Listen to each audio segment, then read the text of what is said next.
Langit mendung menggantung di atas terminal kota selatan. Asap knalpot bercampur bau keringat dan gorengan menjadi aroma sehari-hari yang tak asing bagi para sopir dan pedagang. Terminal ini semula damai, diwarnai rutinitas yang sama dari hari ke hari. Namun siang itu, suasana berubah. Seorang pria bertubuh kekar dengan rambut cepat berdiri di tengah terminal, sorot matanya tajam dan mulutnya tak henti mengumpat. Namanya Romi, pendatang baru yang membawa aroma kekacauan. Romi bukan nama asing bagi dunia jalanan. Dulu ia menguasai terminal kecil di daerah pesisir, namun setelah terlibat perkelahian berdarah dan dikejar polisi, ia menghilang sejenak lalu muncul kembali di sini, dengan ambisi menguasai tempat ini. Ia datang tanpa basa-basi, langsung menendang gerobak bakso seorang pedagang tua sambil berteriak, "Mulai sekarang, semua yang jualan di sini bayar upeti ke gue. Yang nggak mau, siap-siap kehilangan dagangannya." Sopir-sopir memandang dengan wajah ngeri. Pedagang hanya bisa menunduk, menahan emosi dan ketakutan. Seorang kernet muda yang mencoba menegur malah ditampar hingga mulutnya berdarah. Romi terus berjalan dengan pongah, menantang siapa saja yang berani melawan. Ia menganggap tempat ini sudah tidak bertuan, dan ia datang sebagai pemilik baru. Tidak ada yang berani bersuara. Beberapa orang mengadu ke pengurus terminal, tapi mereka pun tak berkutik. Romi datang dengan 3 orang anak buah bertampang buas, membawa senjata tajam di balik jaket kulit mereka. Mereka tertawa dan memalak kios-kios kecil dengan gaya beringas. Hari itu, terminal berubah seperti neraka kecil yang tak pernah dibayangkan sebelumnya. Di tengah kekacauan itu, duduk seorang pemuda berjaket lusuh dengan topi hitam menutupi sebagian wajahnya. Ia sedang mengatur motor-motor yang parkir di area utara terminal. Namanya Rian, tukang parkir muda yang baru beberapa bulan bekerja di sana. Ia jarang bicara, hanya sesekali tersenyum ramah pada sopir atau pedagang. Banyak yang tidak tahu asal-usulnya, dan tidak ada yang menganggapnya penting. Saat Romi lewat di dekat area parkir dan melihat Rian tak menyambut atau menunjukkan rasa takut, ia merasa terusik. "Hei, bocah, lu pikir siapa yang sekarang punya tempat ini, hah?" bentak Romi dengan nada meremehkan. Tapi Rian hanya menoleh pelan, lalu mengangguk singkat sambil kembali fokus mengatur kendaraan yang keluar masuk. Reaksi itu membuat Romi makin geram. Ia mendekat, menendang tiang parkir dan berkata, "Gue kasih waktu sampai malam. Kalau lu nggak setor, siap-siap gue rombak muka lu, nerti." Rian hanya diam, senyumnya samar, tapi sorot matanya berubah sejenak, dingin, tajam, dan penuh ketegasan yang tersembunyi di balik ketenangannya. Terminal hari itu tetap ramai, tapi ada sesuatu yang berbeda. Ketegangan menggantung di udara, dan tanpa disadari oleh siapapun, bentrokan besar akan segera meledak. Tapi yang belum diketahui Romi, adalah siapa sebenarnya Rian. Malam mulai merayap perlahan ke terminal yang masih belum tenang sejak ulah Romi siang tadi. Beberapa sopir dan pedagang berkumpul di warung kopi pojok, membicarakan kejadian tadi dengan wajah gelisah. Salah satu sopir tua, Pak Bandi, menggeleng pelan sambil berkata lirih, "Terminal ini baru kali ini kedatangan preman segila itu, tapi herannya si Rian, anak parkir itu, bisa santai aja." Di pojok warung, seorang pedagang lama bernama Mak Jum ikut nimbrung. Ia memandang keluar ke arah tempat parkir, lalu berbisik pelan, "Jangan remehkan anak itu. Dulu sebelum dia kesini, katanya dia sempat menghilang setelah jadi legenda di terminal barat. Banyak orang bilang dia itu mantan pemimpin kelompok yang paling ditakuti." Semua yang mendengar langsung terdiam, saling pandang dengan rasa tak percaya. Sementara itu, Rian duduk di pos parkir kecilnya. Wajahnya tetap tenang, tapi matanya menatap gelapnya malam dengan dalam. Di balik ketenangannya, ingatannya perlahan menyeruak tentang masa lalu yang berdarah, tentang adiknya yang tewas karena dendam antar preman, dan tentang sumpahnya untuk hidup tenang dan tidak kembali ke dunia gelap itu. Tapi kini, seorang Romi datang membawa ancaman yang mengusik harga dirinya. Rian menggenggam kunci motor di tangannya erat-erat. Bukan karena takut, tapi karena ia tahu, jika ia kembali menunjukkan siapa dirinya, maka tak akan ada jalan mundur lagi. Terminal ini terlalu damai untuk kembali ke masa lalu. Tapi jika ketenangan itu terancam, maka dia pun harus turun tangan. Malam semakin larut, dan desas-desus mulai menyebar diam-diam. Nama bayangan terminal kembali dibisikkan oleh mereka yang pernah mendengar kisahnya. Konon, pria itu bisa mengalahkan 5 lawan sekaligus dalam hitungan detik. Tak ada yang pernah benar-benar tahu wajahnya, karena dia selalu bergerak dalam senyap, hanya menyisakan luka dan ketakutan. Dan sekarang, gosip itu tertuju pada Ryan. Romy, yang tak tahu apa-apa, malah semakin jumawa. Ia mabuk di warung seberang bersama anak buahnya, tertawa sambil sesekali membanting botol dan mengumpat tentang anak parkir yang sok jago. Ia mengira Ryan hanya bocah tolol yang terlalu berani untuk kelas bawah. Dia bahkan mulai taruhan dengan anak buahnya, berapa menit yang dibutuhkan untuk menghajar Ryan besok pagi. Sementara itu, di antara tawa preman dan bisik-bisik warga terminal, ada satu hal yang terlupakan oleh Romy, tempat ini bukan sekadar terminal biasa. Di bawah semua cat terminal yang luntur dan aspal yang retak, bersemayam sebuah legenda yang memilih diam demi kedamaian. Dan jika legenda itu kembali bergerak, maka tidak akan ada tempat untuk mereka yang sombong.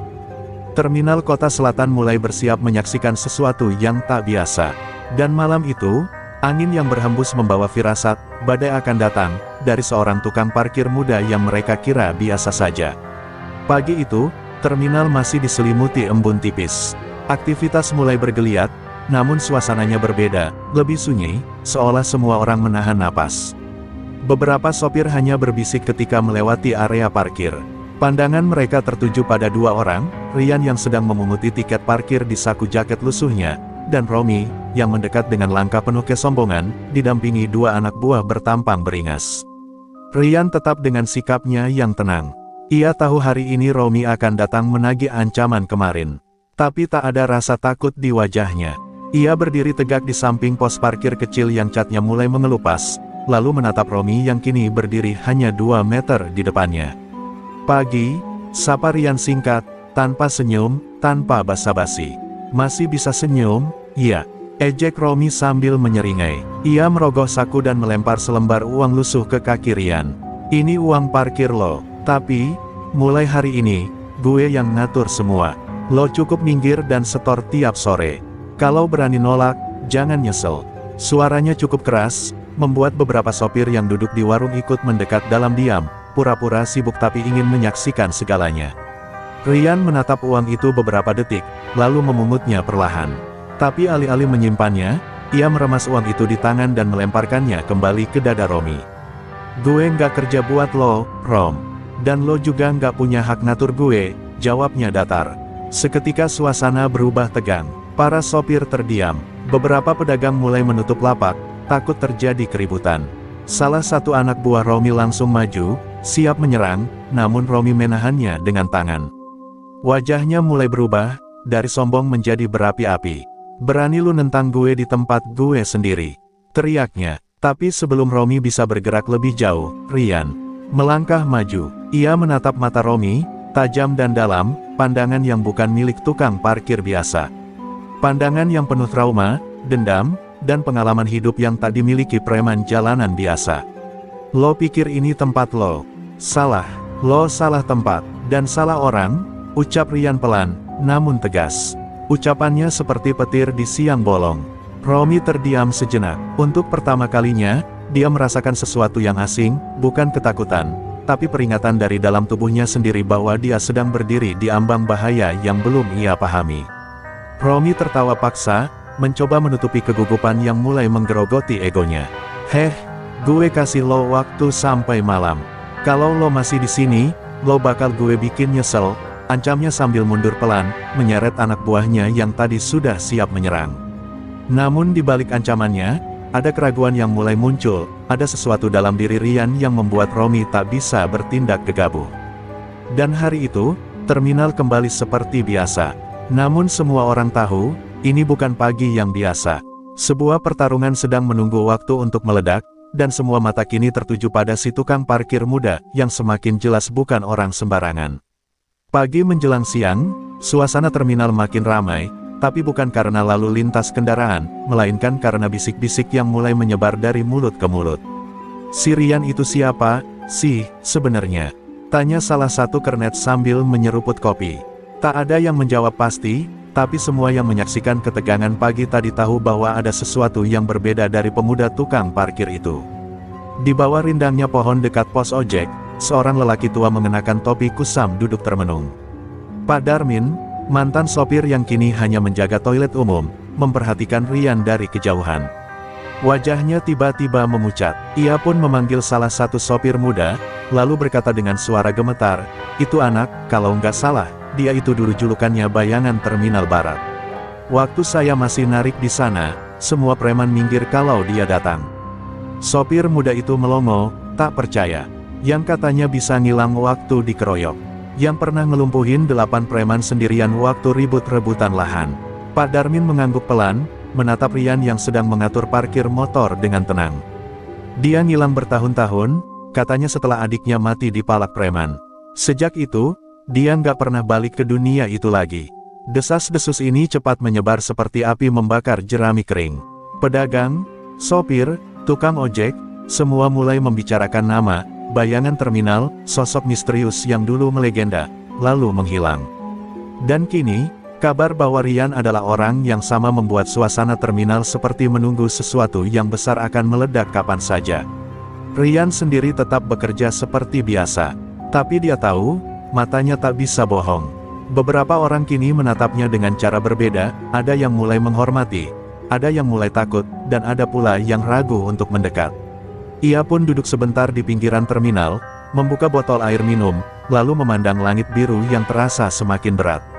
Di seberang sana, Romi yang mendengar rumor itu dari anak buahnya, hanya tertawa keras. Bayangan terminal, halah, itu cuma cerita buat nakutin bocah kecil. Dia cuma tukang parkir, jangan lembek cuma gara-gara cerita warung kopi. Tapi tawa Romi terdengar dipaksakan.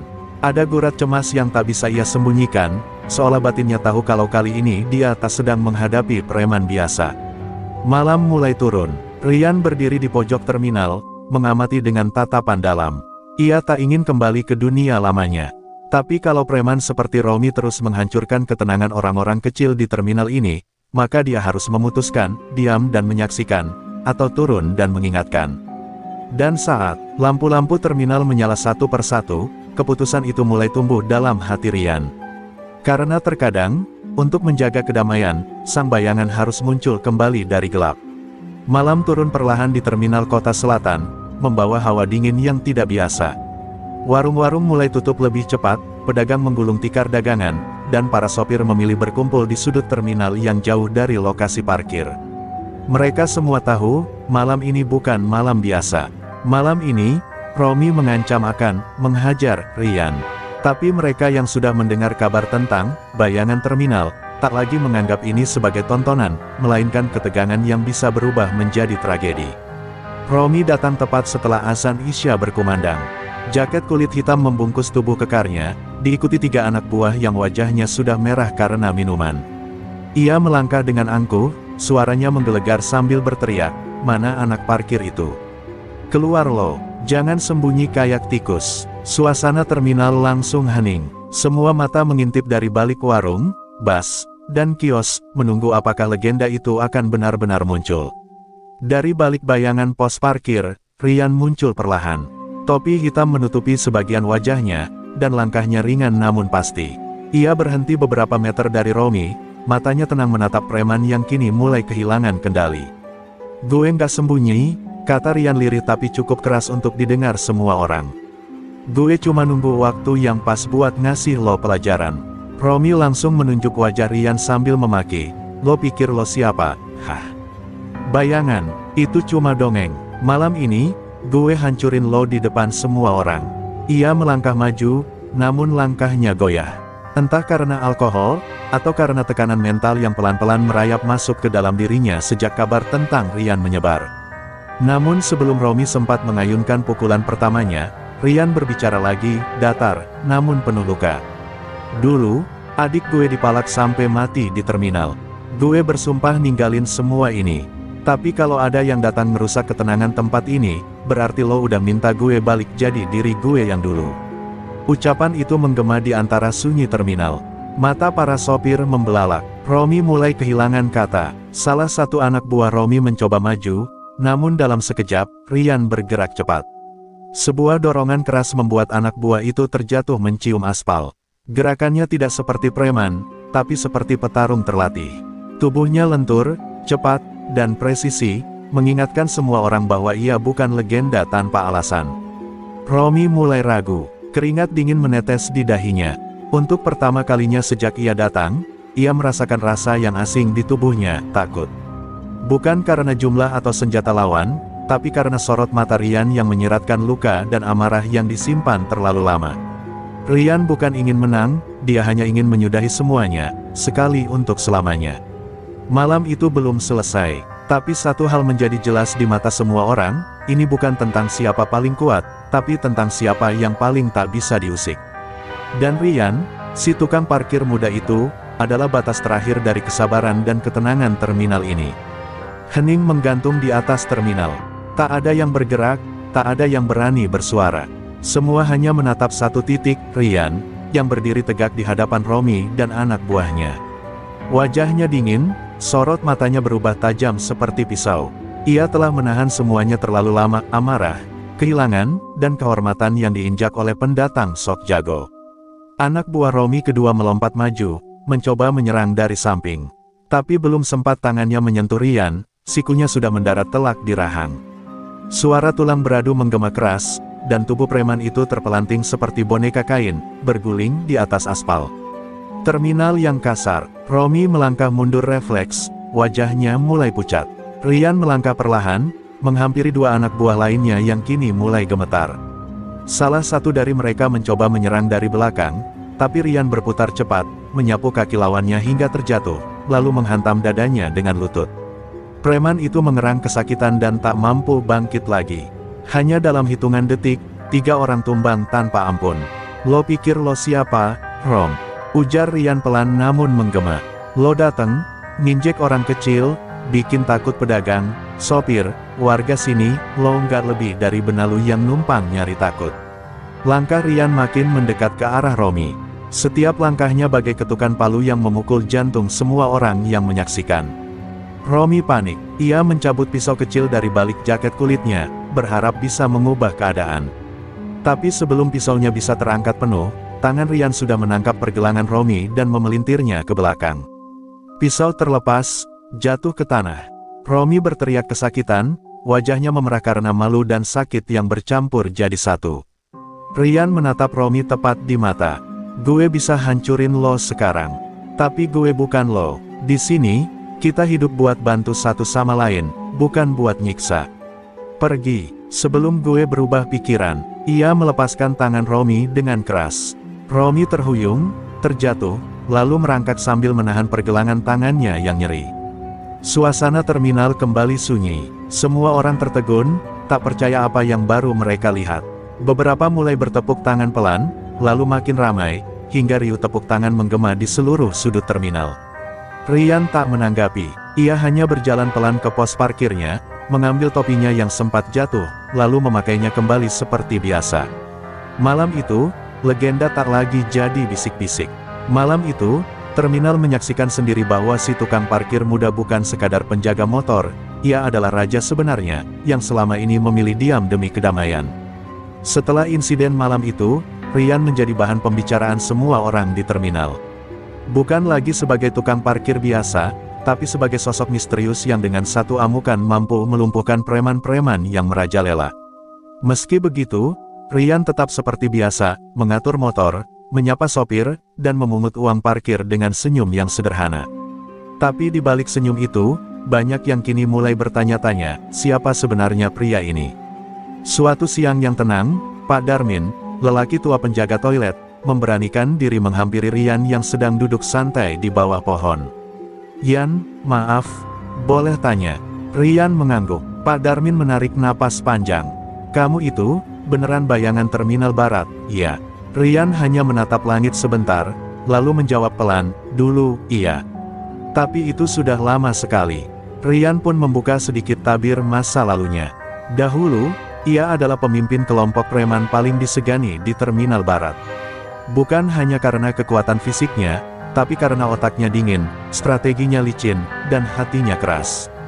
Tapi semuanya berubah ketika adik satu-satunya, Aldi, tewas ditikam oleh preman dari terminal lain, hanya karena menolak memberi setoran. Sejak hari itu, dunia Ryan runtuh. Ia membalas, ia menghabisi kelompok itu, tapi setelah itu, ia merasa hampa. "Aldi itu satu-satunya alasan gue bertahan di dunia hitam," ucap Rian lirih. Tapi begitu dia pergi, gue sadar, hidup gue cuma berisi dendam. Gue capek, makanya gue pindah ke sini, kerja jujur, jauh dari semua urusan preman. Gue cuma pengen hidup tenang. Kalimat itu membuat Pak Darmin tercekat. Tak pernah ia sangka, di balik sosok muda pendiam itu, tersimpan luka yang begitu dalam. Tapi takdir punya caranya sendiri untuk menguji. Ketika Romi datang dan menginjak-injak ketenangan terminal, Rian sadar, diam saja. Berarti membiarkan orang lain merasakan penderitaan yang dulu ia alami. Gue nggak pengen balik ke dunia itu, Pak, tapi kadang, ada hal-hal yang nggak bisa kita biarin terus terjadi. Kalau gue diem, sama aja gue ngebunuh orang kecil pelan-pelan. Kabar masa lalu Rian makin tersebar. Para sopir, pedagang, bahkan ojek online mulai menghormatinya bukan karena takut, tapi karena rasa hormat yang tulus. Mereka tahu, Rian bukan preman. Ia adalah pelindung, bayangan di balik terminal yang siap bergerak hanya saat benar-benar diperlukan. Sosok seperti itu langka, dan terminal mereka beruntung memilikinya. Beberapa orang mulai datang diam-diam, menawarkan Rian untuk kembali memimpin. Tapi ia selalu menolak halus. Gue bukan raja, gue cuma tukang parkir yang gak bisa diem lihat orang kecil diinjek, katanya sambil tersenyum tipis. Tapi bagi warga terminal, Rian adalah lebih dari sekadar tukang parkir, dia adalah penyeimbang, pelindung dalam senyap. Dan meski ia memilih diam, semua tahu, selama Rian masih berdiri di terminal itu, tak ada satupun preman yang bisa merasa nyaman menebar teror. Karena di balik tubuh kurus dan wajah tenangnya, tertidur singa tua yang hanya akan bangun ketika keadilan dipermainkan. Sudah 3 hari sejak kejadian malam berdarah itu, terminal kota selatan perlahan kembali tenang, tapi bayang-bayang peristiwa itu masih lekat di kepala semua orang. Dan yang paling terasa hilangnya, adalah Romi. Tak ada jejaknya sejak malam ia dihajar Rian dan dipermalukan di depan semua orang. Warung-warung yang dulu ia datangi dengan pongah kini menjadi saksi bisu kepergiannya, kabur tanpa pamit, tanpa jejak. Menurut kabar dari salah satu kernet bas antar kota, Romi terlihat naik bas malam jurusan utara, dengan wajah pucat dan tangan dibalut kain. Ia terlihat gugup, sering menoleh ke belakang, seolah dihantui sesuatu yang lebih menakutkan dari polisi atau musuh preman, rasa malu dan takut yang dalam. Dalam dunia jalanan, tidak ada yang lebih mematikan daripada kalah telak dari seseorang yang selama ini dianggap remeh. Romi tak hanya kalah secara fisik, ia dihancurkan secara mental, dipermalukan oleh orang yang ia kira cuma tukang parkir miskin. Ia tak bisa menerima bahwa orang yang wajahnya tenang dan bajunya lusuh itu adalah legenda hidup yang dulu hanya ia dengar dari cerita para preman tua, bayangan terminal. Dan kini, ia menjadi bagian dari cerita itu, sebagai pecundang. Di terminal, kabar tentang kepergian Romi menyebar cepat. Seorang preman dari terminal tetangga bahkan datang diam-diam ke kota selatan untuk memastikan kabar itu benar. Tapi begitu mendengar bahwa Rian adalah orang yang membuat Romi lari tanpa sisa keberanian, dia pun buru-buru pergi, bahkan tak sempat ngopi. Kalau dia yang jaga sini, gue gak bakal nyari masalah, katanya sambil buru-buru cabut. Sikap warga terminal terhadap Rian juga berubah drastis. Sopir-sopir menyapa lebih sopan, para pedagang tersenyum lebih hangat, dan anak-anak muda yang biasanya iseng jadi lebih segan. Tapi Rian tetaplah Rian. Ia menolak segala pujian dan tetap memungut uang parkir seperti biasa. Ia tak ingin jadi pahlawan, ia hanya ingin menjaga tempat ini tetap aman dari kejahatan yang dulu pernah merenggut hidup adiknya. Namun di balik ketenangan itu, Rian tahu satu hal, nama dan kabar tentangnya kini sudah kembali terdengar di dunia lama yang ia tinggalkan. Dunia preman dan kekuasaan, dunia yang haus akan kekuatan. Dan seperti api yang menjalar perlahan, cerita tentang bayangan terminal yang bangkit lagi, mulai menyebar ke telinga orang-orang yang dulu pernah menjadi musuh, atau bahkan muridnya sendiri. Rian sadar, mungkin ini bukan akhir, tapi awal dari sesuatu yang lebih besar. Tapi selama ia masih bisa melindungi orang kecil, ia tak peduli. Karena bagi Rian, ketenangan bukanlah hadiah, tapi sesuatu yang harus dijaga dengan keberanian, bahkan jika itu berarti harus menghadapi masa lalunya sekali lagi. Dan Romi, ia mungkin masih hidup, tapi di dalam dirinya, sesuatu telah mati, keberaniannya. Karena siapapun yang pernah meremehkan tukang parkir itu, akan selalu dihantui oleh satu hal, mata tajam sang bayangan yang muncul dari diam. Pagi itu, Mentari muncul perlahan di balik atap terminal yang mulai ramai. Suasana berbeda kini terasa menyelimuti terminal kota selatan. Bukan karena ketakutan, tapi karena rasa aman yang perlahan tumbuh dari luka yang sempat menganga. Tak ada lagi suara bentakan, tak ada lagi preman berkeliaran meminta jatah. Terminal itu, akhirnya damai.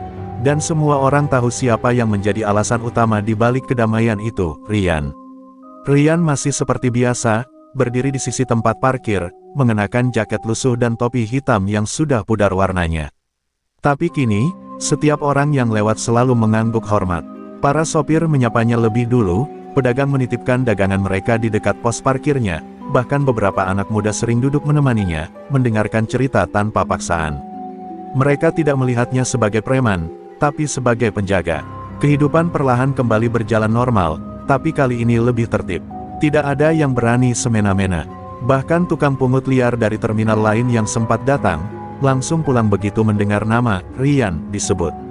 Nama itu menjadi semacam jimat. Bukan karena ditakuti, tapi karena dihormati. Dan penghormatan itu lahir dari apa yang ia lakukan, melindungi, bukan menindas. Di dalam pos kecilnya, Ryan duduk menyeduh kopi dari termos tua. Ia memandangi suasana terminal dengan tenang, sesekali tersenyum saat melihat pedagang kecil menertawakan dagangannya sendiri, atau kernet yang berlari-lari mengejar bus yang hampir jalan. Ia bahagia, bukan karena dipuja, tapi karena ia tahu, untuk pertama kalinya dalam hidupnya, ia melakukan sesuatu yang benar.